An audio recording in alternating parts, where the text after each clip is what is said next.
Good evening. Leading our news bulletin. Yesterday, the House of Assembly proceeded with a meeting, and it started with the tabling of the annual reports from the Premier's Department and Community Affairs. The meeting was also an opportunity for the Constitution Review Committee to present a report with recommendations to some changes in the articles within the Niue Constitution. The only questions submitted for this meeting were from Common Role Member Crossley Tatui. But some heated discussions also had Honourable Terry Coe remove all of his motions that he had submitted for the meeting. However, it was the motion put forward by Common Role Member Crossley Tatui that took some time, and extensive views were shown. MP Tatui put forward a motion for government to urgently dismantle and remove asbestos materials from the remainder of existing abandoned hurricane houses in the villages that are deemed life-threatening before the next cyclone season. Acting Minister Billy Talangi gave an explanation of government's plans and way forward in regards to the asbestos removal.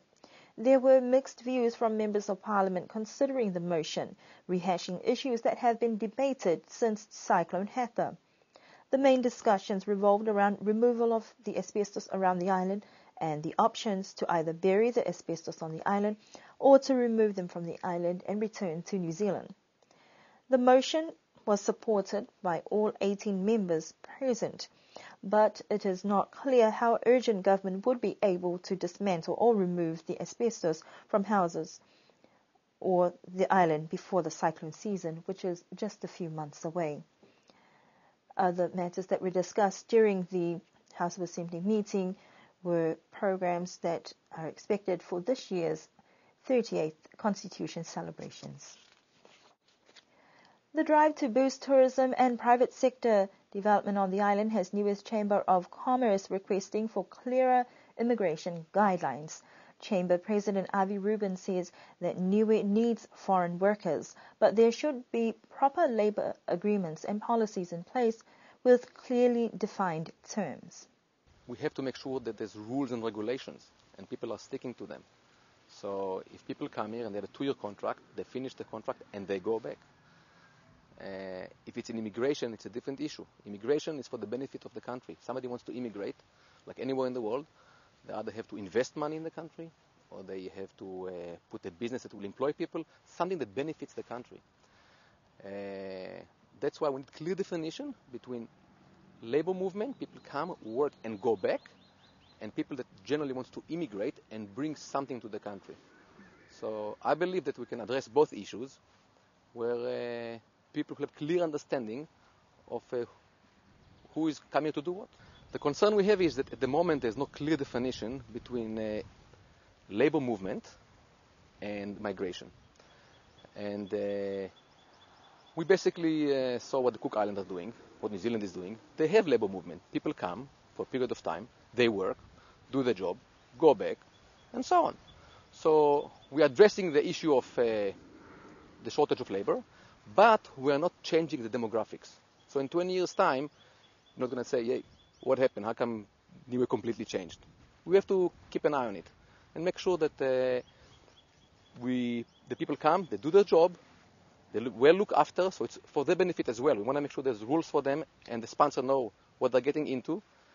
And so just clear guidance. And we are working now in the chamber to put a proposal to government on how the businesses would like to see the policy. It's nothing against the Filipinos or any race or country. It's just a general of labor movement from any country.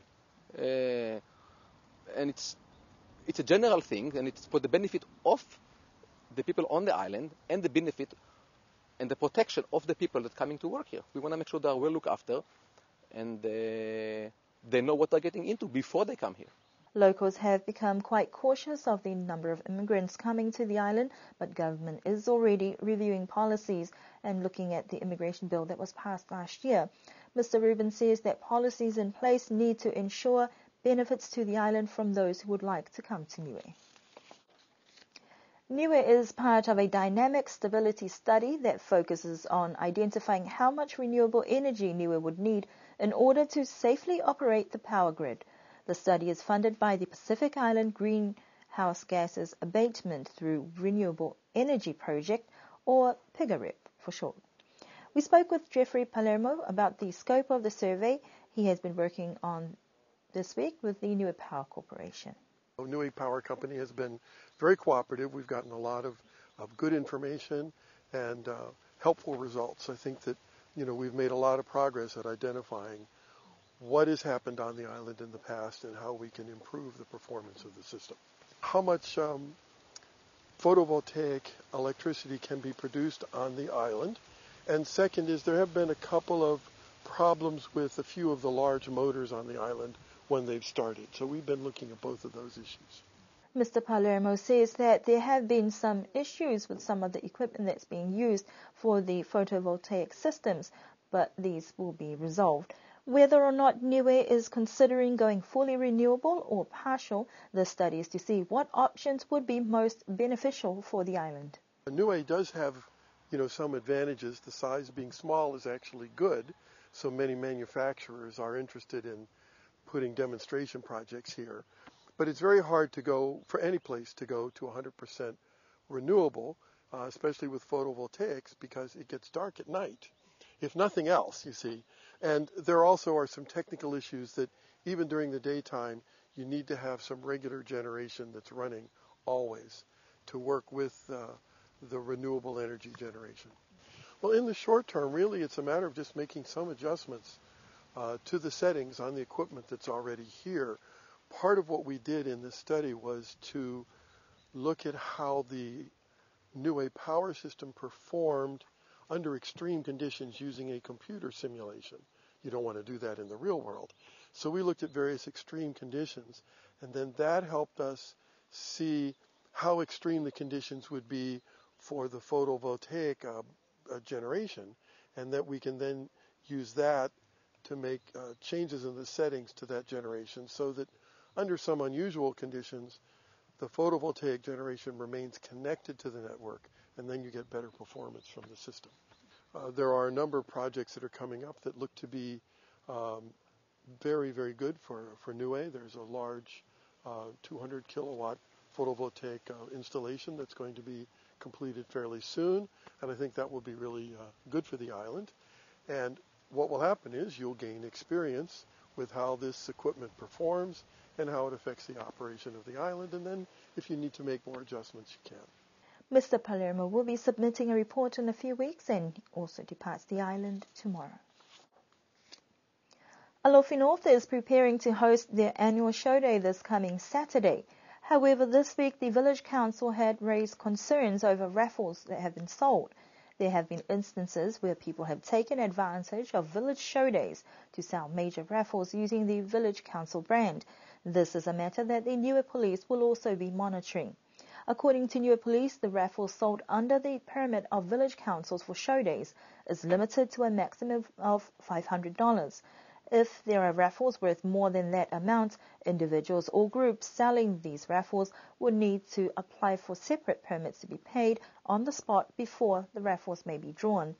Niue police will also be trying to find ways to crack down on other gambling or fundraising initiatives that are not in accordance with the department regulations. Whakakatoa me nei hatu tūlu tau wala tāla te tūpigala me FF nei amana ki ke hoku atua i amtūlu ki skisa atua ki tu whakaroang he mango alufitu ke lau ki alau tūla a whatata ki a whaiumu ai ni mo fuki e tau whio la kapini kua amana ki atu ki ai manako fuki e whai whakpuloa ki tuku atu tau whalofa ki tau mga whaua ha tāli ni seo pe hei fuki mo whio hiku ha koe halu tūlu tau lota mamoko. Nonofwa manine po atu lidi wa te tūlu ke whilewe penei fuki ke whahitap ka hau.